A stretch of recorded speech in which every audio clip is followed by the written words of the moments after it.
बिस्मिल्लाहिर्रहमानिर्रहीम। सही बुखारी हदीस नंबर 189। महमूद बिन रबी जब छोटे थे तो रसूल अल्लाह सल्लल्लाहु अलैहि वसल्लम ने उन्हीं के कुएं के पानी से उनके मुंह में कुल्ली डाली थी, और उर्वा ने इसी हदीस को मसूर वगैरह से भी रवायत किया है।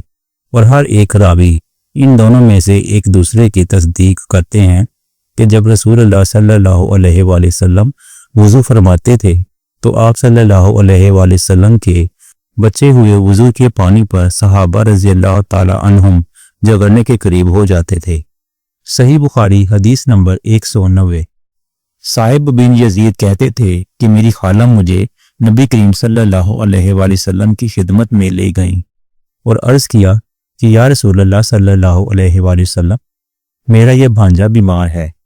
आप सल्लल्लाहु अलैहि वसल्लम ने मेरे सर पर अपना हाथ फेरा और मेरे लिए बरकत की दुआ फरमाई।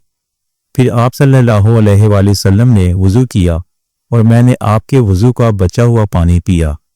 फिर मैं आपकी कमर के पीछे खड़ा हो गया और मैंने मोहरे नबूवत देखी, जो आप सल्लल्लाहु अलैहि वसल्लम के मूंढों के दरमियान ऐसी थी जैसे छप्पर खट की घुंडी या कबूतर का अंडा।